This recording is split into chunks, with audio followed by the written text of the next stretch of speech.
ಜನ್ಮ ನಾಳೆ ಅದನ್ನು ನಾಡದನೋ ಗೊತ್ತಿಲ್ಲ. ನಾಳೆ ಬಪ್ಪದು ನಮಗೆ ಈಗ ಬರಲಿ, ಇಂದು ಬರಲಿ, ಇಂದು ಬಪ್ಪದು ನಮಗೆ ಈಗಲೇ ಬರಲಿ, ಇದಕಾರಂಜುವರು ಇದಕಾರ ಅಳುಕುವರಂತ ಹೇಳಿ ಈ ಕ್ಷಣದಿಂದಲೇ ನಾನು ಮಾದಾರನಿಗೆ ಆಗಿರ್ತಕ್ಕಂಥ ಕಷ್ಟ ಏನಿದೆ, ಸಮಗಾರನಿಗೆ ಆಗಿರ್ತಕ್ಕಂಥ ಕಷ್ಟ ಏನಿದೆ, ಅನ್ಯಾಯ ಏನಾಗಿದೆ, ಒಬ್ಬ ಕಟ್ಟ ಕಡೆಯಲ್ಲಿ ಬದುಕ್ತಕ್ಕಂಥ ಶೋಷಿತ ವರ್ಗಕ್ಕೆ, ಒಬ್ಬ ಕಟ್ಟ ಕಡೆಯಲ್ಲಿ ಒಂದು ಗುಲಾಮಗಿರಿ ವ್ಯವಸ್ಥೆಯಲ್ಲಿ ಇರ್ತಕ್ಕಂಥ ಮಹಿಳೆ ಎಷ್ಟು ಕಷ್ಟಪಡ್ತಿರ್ಬೇಕು, ಆ ಕಷ್ಟದ ನೋವನ್ನ ಇದೇ ಜನ್ಮದಲ್ಲಿ ಪಡ್ಕೊಂಡು ಅದೇ ಜನ್ಮಕ್ಕೆ ನ್ಯಾಯವನ್ನ ಕೊಡಿಸ್ಬೇಕಂತ ತನ್ನ 8 ವರ್ಷದಲ್ಲಿ ಮನೆ ಬಿಟ್ಟು ಬಸವಣ್ಣನವರು ಬರ್ತಾರಲ್ಲ, ನಾಟ್ ಎ ಜೋಕ್. ಇದು ಸಾಮಾನ್ಯವಾಗಿರ್ತಕ್ಕಂಥದ್ದಲ್ಲ.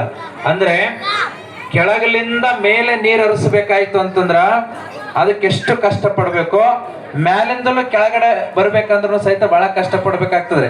ಅದಂಗ್ರೆ ಜೋಗ ಸ್ವಲ್ಪ ಮ್ಯಾಲಿಂದ ನೀರು ಬಿದ್ದು ಬಿಟ್ರೆ ಈಸಿಯಾಗಿ ಬೀಳ್ತವ, ಹಂಗಲ್ಲ. ಆ ನೀರೇನೋ ಬೀಳ್ತದ, ಆದ್ರೆ ಆ ನೀರು ರಭಸವಾಗಿ ಕೆಳಗಡೆ ಬಿದ್ದಾಗ ಎಷ್ಟು ಪೆಟ್ಟು ತಿನ್ಬೇಕು ಅನ್ನೋದು ಬಹಳ ಮುಖ್ಯ. ಅದು ನೋಡ್ರಿ, ಅಲ್ಲಿಂದ ಮೇಲೆ ಬಿದ್ದು ಕೆಳಗಡೆ ಬೀಳ್ಬೇಕಾದ್ರ ಅಲ್ಲಿ ಟರ್ಬೈನ್ಗಳು ಇಟ್ಟಿರ್ತಾರೆ. ವಿಜ್ಞಾನದಲ್ಲಿ ನಿಮ್ಗೆ ಗೊತ್ತಾಗ್ತದಿಲ್ಲ, ಚಕ್ರಗಳನ್ನ ಇಟ್ಟಿರ್ತಾರೆ. ಆ ಚಕ್ರಗಳಿಗೆ ರಭಸವಾಗಿ ನೀರು ಬಿತ್ತು ಅಂದ್ರೆ ಕರೆಂಟ್ ಉತ್ಪಾದನೆ ಆಗುತ್ತೆ. ಆದ್ರೆ ಆ ನೀರು ನೋವನ್ನ ಪಟ್ಟುಕೊಳ್ಳುತ್ತದೆ, ಆದ್ರೂ ಜಗತ್ತಿಗೆ ಬೆಳಕನ್ನ ಕೊಡುತ್ತದೆ.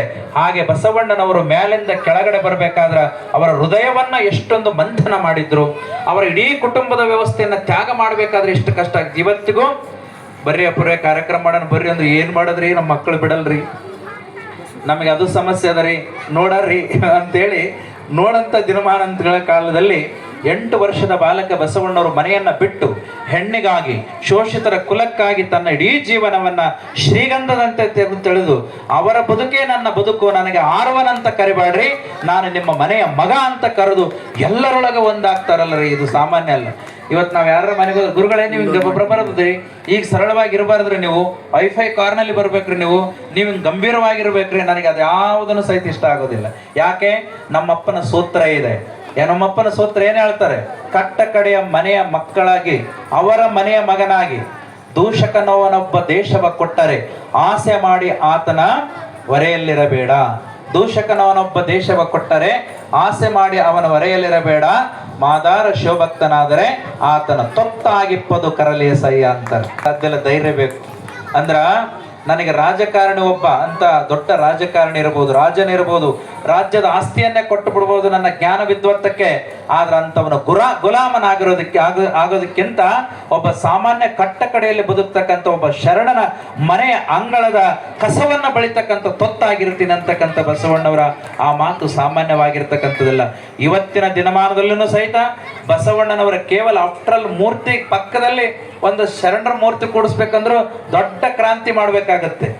ಇಂಥ ಪರಿಸ್ಥಿತಿಯಲ್ಲಿದ್ದೀವಿ ನಾವು. ಆದ್ರೆ ಬಸವಣ್ಣನವರು ಸ್ವತಃ ಜೀವಂತವಾಗಿರ್ತಕ್ಕಂಥ ಸಂದರ್ಭದಲ್ಲಿ ಎಲ್ಲರೂ ನೋಡ್ರಿ, ಇಲ್ರಿ ಸ್ವಾಮಿ ನಾವೆಲ್ಲ ಒಲೆಯರ್ರಿ, ನಾವೆಲ್ಲ ಮಾದರ್ರಿ, ನಮ್ಮ ಹತ್ರ ಮುಡ್ಸ್ಕೊಳಕ್ ಬರಬೇಡ್ರಿ.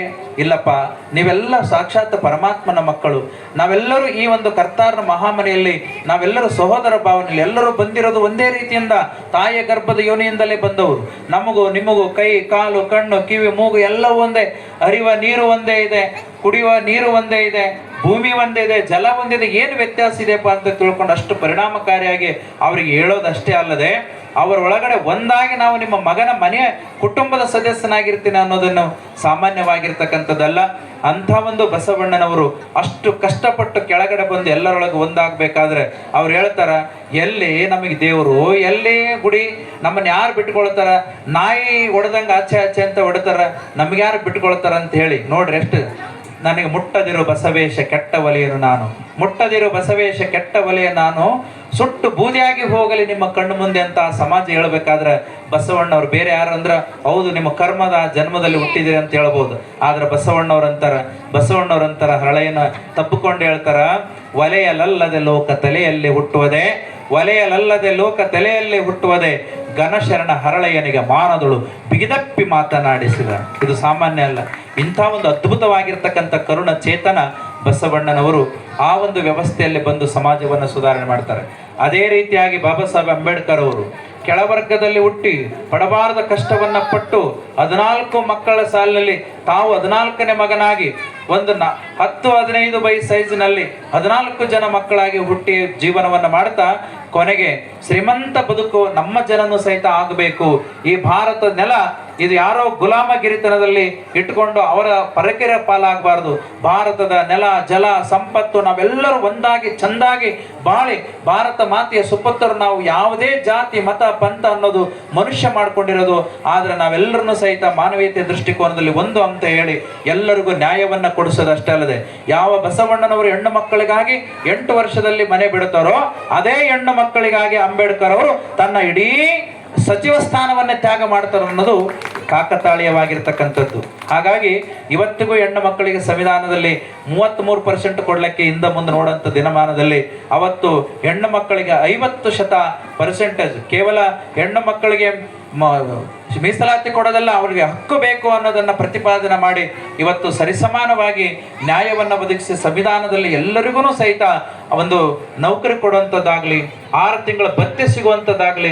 ಇವತ್ತು ನೋಡ್ರಿ, ನಾವು ಯಾರ್ಯಾರನ್ನ ನಂಬುತ್ತಾ ಇದೀವಿ, ಯಾರನ್ನು ಪೂಜೆ ಮಾಡ್ತಾ ಇದೀವಿ, ನಮಗಾಗಿ ಬದುಕಿನ ಸ್ವತಂತ್ರವನ್ನು ಕೊಟ್ಟವ್ರನ್ನ ಮರೆತು ಬಿಡ್ತೀವಿ. ಇವತ್ತಿಗೂ ಸಹಿತ ಫೋಟೋ ಇಡ್ಲಿಕ್ಕೆ ನಾವು ಎದುರ್ತಾ ಇದೀವಿ. ಅಂತ ಒಂದು ಮಹಾತ್ಮರು ನಮಗಾಗಿ, ಹೆಣ್ಣಿಗಾಗಿ, ಶೋಷಿತರಿಗಾಗಿ, ಇವತ್ತು ಸಮಾಜಕ್ಕಾಗಿ ಸಮಾನತೆಯನ್ನ ಸೂತ್ರವನ್ನ ಕೊಟ್ಟಾರಲ್ಲ, ಸಾಮಾನ್ಯ ಅಲ್ಲ. ಅಂತ ಮಹಾಪುರುಷ ಮೊನ್ನೆ ರಮಾಯಿ ಅಂತ ಒಂದು ನಾಟಕ ಆಡಿಸಿದ್ರು ನಮ್ಮ ದಿಲೀಪ್ ಸಿಂಧೆ ಅವರ ಗೌರವ ಅಧ್ಯಕ್ಷತೆಯಲ್ಲಿ. ಬಹಳ ಅದ್ಭುತ, ಪ್ರತಿಯೊಬ್ಬ ಮಹಿಳೆನೂ ಸಹಿತ ಕಣ್ಣಲ್ಲಿ ನೀರು ತಂದ್ರು. ಎಂಥ ಒಂದು ಅದ್ಭುತ ನಾಟಕ ಅಂದ್ರೆ, ಒಬ್ಬ ರಮಾಯಿ ಅಂದ್ರೆ ರಮಾಬಾಯಿ ಅಂಬೇಡ್ಕರ್ ಅವರ ಹೆಂಡತಿ. ನೋಡಿ, ನೌಕರಿ ಬಂದ್ಬಿಡ್ತಂತಂದ್ರ ಸ್ವಾರ್ಥ ಪರವಾಗಿ ಯೋಚನೆ ಮಾಡ್ತಕ್ಕಂಥ ಇವತ್ತಿನ ದಿನಮಾನದಲ್ಲಿ ಹೆಂಡತಿ. ಆದ್ರೆ ಅಂಬೇಡ್ಕರ್ ಅವರಿಗೆ ಜ್ಞಾನ ನೋಡ್ರಿ, ಅವರು ಪದವಿ ಪಡ್ಕೊಂಡಿರ್ತಕ್ಕಂಥದ್ದು ಒಂದಲ್ಲ ಎರಡಲ್ಲ, ಅವ್ರು ಇಡೀ ಪುಸ್ತಕನೇ ಅವರು ಪದವಿ ಪಡ್ಕೊಂಡಿದ್ದು ಪುಸ್ತಕ ಬರೆದಷ್ಟು ಆಗ್ತದೆ. ಅಂಥ ಒಂದು ಎತ್ತರ ಸ್ಥಾನದಲ್ಲಿ ಹೋದ್ರು ಸಹಿತ ಒಂದು ನೌಕರಿ ಹಿಡ್ಕೊಂಡು ನನ್ನ ಮನೆ ನಡೆಸ್ರಿ ಅಂತ ರಮಾಬಾಯಿ ಕೇಳಲಿಲ್ಲ. ಇಡೀ ಭಾರತ ದೇಶದ ಶೋಷಿತ ಹೆಣ್ಣು ಮಕ್ಕಳು ಅವರು ಕಣ್ಣೀರನ್ನು ಒರೆಸಿ ಅವರು ಪ್ರತಿಯೊಬ್ಬರನ್ನು ಸಹಿತ ಅತ್ಯಂತ ಉನ್ನತ ಸ್ಥಾನದಲ್ಲಿ ಬದುಕಿದಾಗ ನಾನು ಅವರ ಹೃದಯದಲ್ಲಿ ನಾನು ಪ್ರೀತಿಯಿಂದ ಇರ್ತೀನಿ, ಅಲ್ಲಿವರೆಗೂ ಸಹಿತ ನೀವು ವಿರಮಿಸಲಾರ್ದಂಗೆ ಭಾರತಕ್ಕಾಗಿ ದುಡಿಬೇಕಂತೇಳಿ ತನಗೆ ಸೀರೆ ಇಲ್ಲ ಅಂದ್ರು, ತನಗೆ ಹೊಟ್ಟೆಗಿಟ್ಟೆ ಇಲ್ಲ ಅಂದ್ರು ಸಹಿತ ತನ್ನ ಮಕ್ಕಳು ಸತ್ತು ಹೋದ್ರೂ ಪರವಾಗಿಲ್ಲ, ಆದ್ರೆ ಭಾರತ ದೇಶದ ಪ್ರತಿಯೊಂದು ಶೋಷಿತ ಮಕ್ಕಳು ಸಾಯಬಾರದು ಅನ್ನೋ ಛಲವನ್ನ ತೊಟ್ಟುಕೊಂಡು ಅವ್ರ ಇಡೀ ಜೀವನವನ್ನ ಅವ್ರ ಜೊತೆ ಕಳಿತಾರಲ್ಲ, ಸಾಮಾನ್ಯವಾಗಿರ್ತಕ್ಕಂಥದ್ದಲ್ಲ. ಬುದ್ಧನ ಹೆಂಡತಿ ಯಶೋಧರೆ, ಬಸವಣ್ಣನವರ ಹೆಂಡತಿ ನೀಲಾಂಬಿಕೆ, ಅಂಬೇಡ್ಕರ್ ಅವರ ಹೆಂಡತಿ ರಮಾಬಾಯಿ, ರಾಮಕೃಷ್ಣ ಪರಮಹಂಸರ ಹೆಂಡತಿ ಶಾರದಾಮಾಯಿತೆ ಹಾಗೂ ಶಿವಾಜಿ ಮಹಾರಾಜರವರ ತಾಯಿ ಜೀಜಾಮಾತೆ, ಇವರೆಲ್ಲರೂ ಸಾಮಾನ್ಯವಾಗಿರ್ತಕ್ಕಂಥವರಲ್ಲ. ಹಾಗಾಗಿ ಪ್ರತಿಯೊಬ್ಬ ಪುರುಷನ ಹಿಂದೆ ಹೆಣ್ಣಿನ ಒಂದು ಸಾರ್ಥಕದ ಜೀವನ ಇದೆ. ಪ್ರತಿಯೊಬ್ಬ ಹೆಣ್ಣು ಮುಂದುವರಬೇಕಂತಂದ್ರೆ ಮಹಾತ್ಮರು ಹೆಣ್ಣಿಗಾಗಿ ಬಹಳಷ್ಟು ಸೇವೆಯನ್ನು ಸಲ್ಲಿಸಿದ್ದಾರೆ. ಅದಕ್ಕಾಗಿ ನನಗೆ ಇವತ್ತು ಬಹಳ ಖುಷಿ ಆಗ್ತದೆ. ಇಂಥ ಒಂದು ಬಸವ ಜಯಂತಿ ಉತ್ಸವ ಒಂದು ಯಾವುದೋ ಒಂದು ವರ್ಗಕ್ಕೆ ಸೀಮಿತ ಆಗಲಾರದೆ ಸಮಸ್ತ ಮಾನವೀಯ ಕುಲಕ್ಕಾಗಿ ಮಿಡಿತಕ್ಕಂಥ ಒಂದು ಕಾರ್ಯಕ್ರಮ ಇದು ಆಗಿತ್ತು. ಹಾಗಾಗಿ ಇಂಥ ಒಂದು ಕಾರ್ಯಕ್ರಮದಲ್ಲಿ ಇವರು ಎನ್ನದೆ ತಾವೆಲ್ಲರೂ ಕರೆಗೆ ಹೋಗೊಟ್ಟು ಬಂದಿದ್ದೀರಿ. ನಿಮ್ಮೆಲ್ರಿಗೂ ಸಹಿತ ಎಲ್ರಿಗೂ ಸತ್ಕಾರ ಮಾಡ್ಲಿಕ್ಕೆ ಆಗೋದಿಲ್ಲ. ಸಮಯ ಸಂದರ್ಭ ಬಂದಾಗ ನೀವೆಲ್ಲರೂ ವೇದಿಕೆಯನ್ನು ಹಂಚಿಕೊಳ್ತೀರಿ. ಇನ್ನೂ 40 ವರ್ಷ ಇರ್ತೀನಿ ನಾನು, ಇರ್ಲೇಬೇಡ್ರಿ. 40 ವರ್ಷ ಇರ್ತೀವಿ. 40 ವರ್ಷ ಎಲ್ಲರೂ ಆನಂದವಾಗಿ ನಾವೆಲ್ಲ ಕಾರ್ಯಕ್ರಮವನ್ನು ಮಾಡ್ಕೊಂಡು ಹೋಗೋಣ. ನೀವೆಲ್ಲರೂ ಸಹಿತ ವೇದಿಕೆ ಮೇಲೆ ಮಾತಾಡೋಣ. ನನಗೆ ಬೇರೆ ಯಾರು ದೊಡ್ಡ ದೊಡ್ಡ ವ್ಯಕ್ತಿಗಳನ್ನ ಕರೆಸಿ ಮಾತಾಡೋಕೆ ಇಷ್ಟ ಇಲ್ಲ. ನಿಮ್ಮೊಳಗೆ ಆ ಜ್ಞಾನ ಇದೆ, ಅದನ್ನ ವೇದಿಕೆ ಮೇಲೆ ಹಂಚ್ಕೊಳ್ಬೇಕು. ಪ್ರತಿಯೊಬ್ಬರಿಗೂ ಈ ವೇದಿಕೆ ಸಿಗ್ತದೆ. ಪ್ರತಿ ತಿಂಗಳು ಇಂಥ ಒಂದು ಕಾರ್ಯಕ್ರಮ ಆಗ್ತದೆ. ಮೊದಲೆಲ್ಲ ನಾನು ಕಾರ್ಯಕ್ರಮ ಮಾಡ್ತಿದ್ದೆ, ಕರೆಂಟಿನ ವ್ಯವಸ್ಥೆ ಇರಲಾರ ಸಂಬಂಧ ನಾವು ಸ್ವಲ್ಪ ಮೊಟಕುಗೊಳಿಸಿದ್ವಿ. ಈಗ ನಮ್ಮ ಯೋಜನಾಧಿಕಾರಿ ಕವಿತಾ ಅವ್ರ ನಾರಾಯಣಪುರ ಹಾಕಿ ಜೋರಾದ ಚಪ್ಪಾಳೆ ತಟ್ಟಬೇಕು. ಆ ಒಂದು ನಮ್ಮ ಜಾಗಕ್ಕೆ ಒಂದು ಒಳ್ಳೆಯ ರೀತಿಯಿಂದ ಹಕ್ಕು ಪತ್ರವನ್ನು ನೀಡಿ ನಮಗೆ ವಿದ್ಯುತ್ತನ್ನು ಪೂರ್ಣ ಪ್ರಮಾಣದಲ್ಲಿ ಉಚಿತವಾಗಿ ಮಾಡುವಂತೆ ಅವಕಾಶ ಮಾಡಿಕೊಟ್ಟಿದ್ದಾರೆ. ಹಾಗಾಗಿ ಇವಾಗ ಪ್ರತಿ ತಿಂಗಳ ನಿರಂತರವಾಗಿ ಈ ಕಾರ್ಯಕ್ರಮಗಳು ನಡೀತಾ ಇರ್ತವೆ, ಶರಣ ಸಂಗಮ ಅಂತ ಹೇಳಿ. ಹಾಗೂ ಪ್ರತಿ ವರ್ಷ ದಾನಮ್ಮನ ಉತ್ಸವನೂ ಸಹಿತ ನಡೀತದೆ.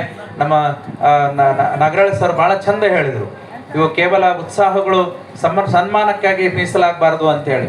ಸನ್ಮಾನಗಳು ನಾವು ಯಾರನ್ನ ಕರೆಸಿ ಮಾಡೋದಕ್ಕಿಂತ ಇವತ್ತು ಎಲ್ಲೋ ನೋಡ್ರಿ, ಎಲೆಮರೆಕಾಯಿ ಅಂತ ಜೀವನವನ್ನ ಮಾಡತಕ್ಕಂಥ ಬಂಡಿಯಲ್ಲಿ ಚುರುಮುರಿ 5 ದಿವಸ ಚುರುಮುರಿ ಕೆಲಸ ಮಾಡಿಕೊಂಡು ಸೇವೆಯನ್ನು ಮಾಡಿ 2 ದಿವಸ ಸಮಾಜಕ್ಕಾಗಿ ಮೀಸಲಿಡ್ತಾರಲ್ಲ, ಇಂಥವ್ರು ವೇದಿಕೆ ಮೇಲೆ ಬರಬೇಕು. ಅವರು ಯಾವತ್ತೂ ಬಯಸಲಿಲ್ಲ.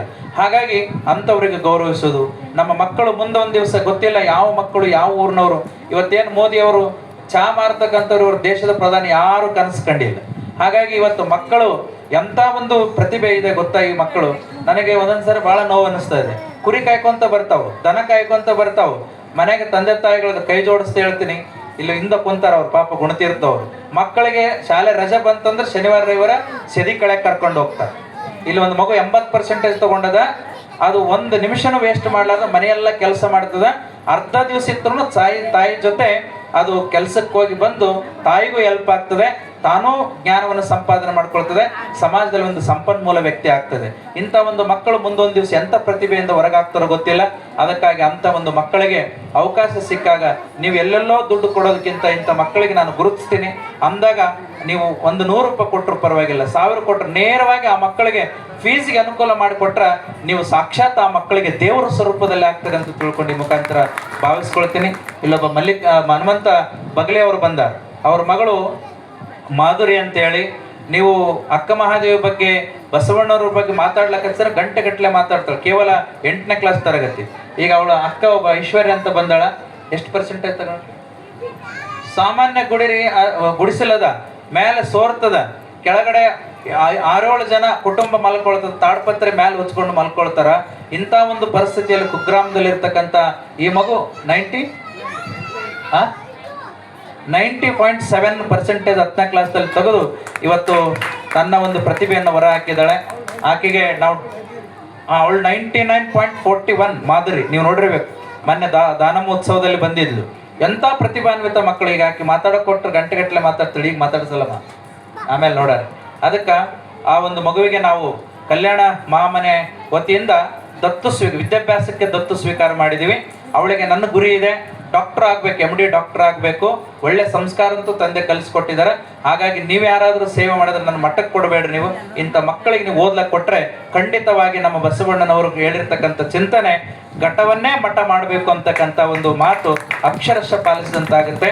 ಐಶ್ವರ್ಯ ತುಂಬ ಚೆನ್ನಾಗಿ ಓದ್ತಾಳೆ, ಅವಳು ಒಳ್ಳೆ ಡಾಕ್ಟರ್ ಆಗಿ ಇರಬೇಕು. ಇನ್ನು ಹಾಗಾಗಿ ಇಂಥ ಒಂದು ಮಕ್ಕಳು ಬಹಳಷ್ಟು ಇದಾವೆ ಗುಣತೀರ್ಥದಲ್ಲೂ. ಅಂಥ ಒಂದು ಮಕ್ಕಳು ಹೊರಗಡೆ ಬಂದರೆ ಖಂಡಿತವಾಗಿಯೂ ಸಹಿತ ಕಲ್ಯಾಣ ಮಹಾಮನೆ ಅಭಯವನ್ನು ನೀಡುತ್ತೆ ಅಂತ ತಿಳ್ಕೊಂಡು ಹೇಳ್ತಾ, ಅವರಿವರನ್ನದೇ ಕರೆಗೆ ಹೋಗೊಟ್ಟು ರಾಜೇಶ್ವರಲಿಂದ ಬಸವರಾಜ ಹೊನ್ನ ಅವರು ಬಂದಿದ್ದೀರಿ, ಬೇರೆ ಬೇರೆ ಕಡೆಯಿಂದ ಶರಣರು ಬಂದಿದ್ದೀರಿ ನೀವು.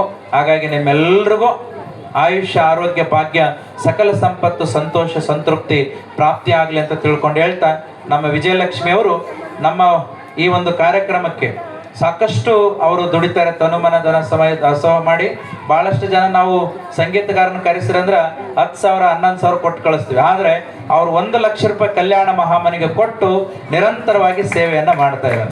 ಅವರ ಮಗನೂ ಸಹಿತ ನಿರಂತರವಾಗಿ ಸೇವೆಯನ್ನು ಮಾಡ್ತಾ ಇದ್ದಾರೆ. ಹಾಗಾಗಿ ಅವ್ರೂ ಸಹಿತ ಈ ಕಾರ್ಯಕ್ರಮಕ್ಕೆ ಭಾಳ ಒಳ್ಳೆ ಮೆರಗನ್ನು ತಂದು ಕೊಟ್ಟಿದ್ದಾರೆ. ನಮ್ಮ ಲಕ್ಷ್ಮೀಬಾಯಿ ಪಾಟೀಲ್ ಅವರು ನಮ್ಮ ಕಲ್ಯಾಣ ಮಹಾಮನೆ ದಾನಮ್ಮನ ಇಷ್ಟಲಿಂಗ ಯೋಗ ಕೇಂದ್ರ ಮಾಡಬೇಕು ಅಂತಂದಾಗ ಅಪ್ಪರೇ ನಾನು ಭಕ್ತಿಪೂರ್ವಕವಾಗಿ ನನ್ನ ಸೇವೆಯನ್ನು ಸಲ್ಲಿಸ್ತೇನೆ ಅಂತೇಳಿ 11,000 ರೂಪಾಯಿ ಅವರು ಕಾಣಿಕೆಯನ್ನು ಕೊಟ್ಟಿದ್ದಾರೆ. ಹಾಗಾಗಿ ಅವ್ರಿಗೂ ಸಹಿತ ಭಕ್ತಿ ಶರಣಾರ್ಥಿಗಳನ್ನು ಸಲ್ಲಿಸ್ತಾ ಧರ್ಮಣ್ಣ ಪೂಜಾರಿಯವರು ಈ ಒಂದು ಸನ್ಮಾನವನ್ನು ಸಮರ್ಥರತ್ನ ಪ್ರಶಸ್ತಿಯನ್ನು ಸ್ವೀಕಾರ ಮಾಡಿ ಘನತೆಯನ್ನು ಹೆಚ್ಚಿಸಿಕೊಂಡಿದ್ದಾರೆ. ಹಾಗಾಗಿ ಅವ್ರಿಗೂ ವೇದಿಕೆ ಮೇಲೆ ಇರ್ತಕ್ಕಂಥವ್ರು ನಮ್ಮ ಗಾಯಕ್ವಾಡ್ ಅವರು, ಸಂಜು ಗಾಯಕ್ವಾಡ್ ಅವರು ತುಂಬ ಚೆನ್ನಾಗಿ ಅವರು ಸೇವೆಯನ್ನು ಸಮಾಜ ಸೇವೆಯನ್ನು ಮಾಡ್ತಿದ್ದಾರೆ. ಅವ್ರ ಮಗಳನ್ನು ಸಹಿತ ಬಹುಶಃ IAS ಓದ್ತಾ ಇದ್ದಾಳೆ. ಕೋಚಿಂಗ್ UPS ಡೆಲ್ಲಿಯಲ್ಲಿ ಕೋಚಿಂಗ್ ತಗೋತಾ ಇದ್ದಾಳೆ. ಬಹುಶಃ ನೋಡ್ರಿ ಇವರೆಲ್ಲರೂ ಒಳ್ಳೆ ಸಂಪನ್ಮೂಲ ಕೇಂದ್ರ ವ್ಯಕ್ತಿಗಳು ಅಂತ ತಿಳ್ಕೊಂಡು ನಾನು ಅಂದ್ಕೊಳ್ತಾ ಇದ್ದೀನಿ. ಆ ಬಡತನ ಪರಿಸ್ಥಿತಿಯಿಂದ ಬಂದು ಆ ಮಕ್ಕಳಿಗೆ ಓದಿಸಿ ಇವತ್ತು ಸಮಾಜದಲ್ಲಿ ಒಂದು ಸ್ಥಾನವನ್ನು ಗಳಿಸ್ಕೊಂಡಿದ್ದಾರೆ. ಹಿಂಗೆ ಹೊಗಳ್ಕೊಂತ ಹೋದ್ರೆ ಬಹಳ ಜನ ಅದಾರ. ಅದಕ್ಕಾಗಿ ನಿಮ್ಮೆಲ್ಲರಿಗೂ ಅವರಿವರನ್ನದೇ ಒಂದು ವೇಳೆ ಉಳಿದಿತ್ತು ಅಂತಂದ್ರೆ ನೀವೆಲ್ಲ ನಿಮ್ಮ ಒಂದು ಸೇವೆ ಧರ್ಮಗುರು ಬಸವಣ್ಣವರಿಗೆ ಮುಟ್ತದೆ, ದಾನಮ್ಮ ತಾಯಿಯವರಿಗೆ ಮುಟ್ತದೆ. ಹಾಗಾಗಿ ನಿಮ್ಮೆಲ್ಲರಿಗೂ ಖುಷಿಯಾಗಿ ಇರುವಂಥ ಒಂದು ವಾತಾವರಣವನ್ನು ಗುರು ಬಸವಣ್ಣವರು ದಯಪಾಲಿಸಲಿ ಅಂತ ತಿಳ್ಕೊಂಡು ಹೇಳ್ತಾ, ವೇದಿಕೆ ಮೇಲೆ ಇರೋರಿಗೂ ನಿಮ್ಮೆಲ್ಲರಿಗೂ ಮತ್ತೊಮ್ಮೆ ಶರಣಾರ್ಥಿಗಳನ್ನು ಸಲ್ಲಿಸಿ ನನ್ನ ಮಾತಿಗೆ ವಿರಾಮ ನೀಡ್ತಾ ಇದ್ದೀನಿ. ಶರಣ.